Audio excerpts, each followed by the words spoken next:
نحمده ونصلي على رسوله الكريم اما بعد۔ ترجمے والے قرآن پاک کا صفحہ نمبر 912، 25واں پارہ، سورہ شورى، 5واں اور آخری رکوع، آیت نمبر 49 اور 50۔ اعوذ باللہ من الشیطان الرجیم، بسم اللہ الرحمن الرحیم۔ للہ ملک السماوات والارض يخلق ما يشاء يهب لمن يشاء إناثا ويهب لمن يشاء الذكور أو يزوجهم ذكرانا وإناثا ويجعل من يشاء عقيما إنه عليم قدير۔ صدق اللہ العظیم۔ اس سے پچھلی آیات میں اس بات کا تذکرہ تھا کہ نبی پاک صلی اللہ علیہ وسلم کو کفار ستاتے ہیں، آپ کی بات نہیں سنتے، منہ موڑ لیتے ہیں، کانوں میں انگلیاں دے لیتے ہیں، دوسروں کو قرآن سننے سے روکتے ہیں۔ تو آپ صبر کریں، آپ کے ذمہ پیغام پہنچانا ہے، منوانا نہیں ہے، بس آپ نے پہنچا دیا۔ اب جو مانے گا وہ اجر پائے گا، جو نہیں مانے گا وہ سزا پائے گا۔ اب اللہ تعالیٰ یہاں توحید کا اور رسالت کا تذکرہ فرما رہے ہیں کہ توحید تو اتنی واضح چیز ہے کہ ان کو مان لینی چاہیے، اس لیے کہ آسمان اور زمین کی بادشاہت اللہ کے لیے، جو وہ چاہتا ہے پیدا کرتا ہے۔ اب یہی دیکھ لو، ایک مثال دی ہے کہ یہی دیکھ لو کہ اولاد ہے، کسی کو دیتے ہیں کسی کو نہیں دیتے، پھر جس کو دیتے ہیں کسی کو صرف بیٹے، کسی کو صرف بیٹیاں، کسی کو بیٹے بھی بیٹیاں بھی، کسی کو جڑواں جڑواں، کسی کو الگ الگ۔ تو اللہ اپنی قدرت اور اپنے علم کے تحت جو جس کے لیے مناسب سمجھتے ہیں اس کو دے دیتے ہیں، ان کی قدرت میں کوئی دخل نہیں دے سکتا۔ جو بھی وہ کرتے ہیں وہ کام بندوں کی مصلحت کے مطابق ہوتا ہے۔ اللہ تعالیٰ جاننے والے ہیں، بندوں کی مصلحت کو جاننے والے ہیں اور قدرت والے ہیں، لہذا جو کام اللہ کی حکمت کے تحت بندوں کی مصلحت کے مطابق ہوتا ہے۔ اب جن کو اللہ نے لڑکیاں دی ہیں ان کو لڑکے نہیں دے سکتے تھے، جن کو صرف لڑکے دیے ان کو لڑکیاں نہیں دے سکتے تھے، جن کو اولاد دی ہے روک نہیں سکتے تھے، جن کو نہیں دی دے نہیں سکتے تھے۔ اب انبیاء میں دیکھ لیں، اللہ تعالیٰ نے شعیب علیہ السلام، لوط علیہ السلام کو صرف بیٹیاں دی، اللہ تعالیٰ نے ابراہیم علیہ السلام کو، داؤد علیہ السلام کو، نوح علیہ السلام کو صرف بیٹے ہی بیٹے دیے۔ نبی پاک صلی اللہ علیہ وسلم کو، حضرت ایوب کو اور بہت سے انبیاء کو اللہ نے بیٹے بھی دیے ہیں، بیٹیاں بھی دی ہیں۔ حضرت یحییٰ علیہ السلام کو اللہ تعالیٰ نے اولاد دی نہیں، عیسیٰ علیہ السلام کو اللہ تعالیٰ نے ابھی تک اولاد نہیں دی، دوبارہ جب زمین پر تشریف لائیں گے پھر ان کی اولاد ہوگی۔ تو یہ اللہ تعالیٰ کی قدرت ہے، اللہ تعالیٰ کے کام میں کوئی دخل نہیں دے سکتا۔ جب اللہ کے کام میں کوئی دخل نہیں دے سکتا تو پھر اللہ کے ساتھ کوئی شریک بھی نہیں ہو سکتا۔ لہذا معبود برحق صرف وہی ہیں، عبادت کے لائق صرف وہی ہیں، انہی کی عبادت کرو اور ان کی توحید پر ایمان لاؤ۔ لفظی معنی دیکھیے، للہ اللہ ہی کے لیے ہے، ملک و بادشاہت، حکومت، السماوات آسمانوں کی، والارض اور زمین کی، یخلقو اللہ پیدا کرتے ہیں، ما جو کچھ، یشاء وہ چاہتے ہیں،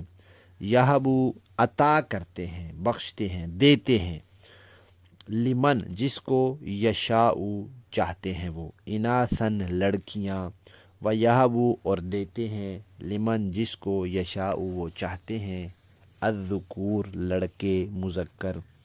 او یزوجہم یا وہ جوڑا بناتے ہیں لوگوں کے لیے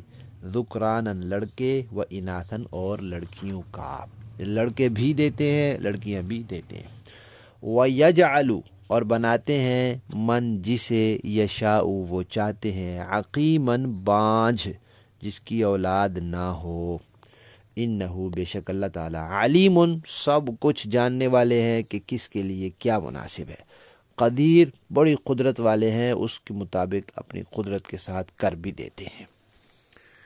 ایک بات یہاں اور سمجھ لیں کہ یہاں لفظ آیا ہے یزوجہم کہ اللہ جوڑے بناتے ہیں، لیکن یہ جو اہل تشیع ہیں شیعہ کہتے ہیں جن کو، یہ ایسے بدبخت ہیں کہ ان کا اس قرآن پر ایمان تو ہے نہیں، کیونکہ یہ کہتے ہیں کہ اصل قرآن جو تھا اس میں 18,000 آیتیں تھیں، 40 پارے تھے، اتنا لمبا چوڑا تھا اور وہ غائب ہو گیا اور اس قرآن میں تحریف کی ہوئی ہے، تو اس قرآن پر ان کا ایمان نہیں ہے۔ یہ یاد رکھیں شیعہ مذہب میں 2000 سے زیادہ روایات ہیں اس بات کی کہ یہ قرآن اصلی قرآن نہیں ہے، تو جو شیعہ ہے اس کا اس قرآن پر ایمان نہیں ہو سکتا، اور جس کا اس قرآن پر ایمان ہے وہ شیعہ نہیں ہو سکتا۔ جیسے ہم کہتے ہیں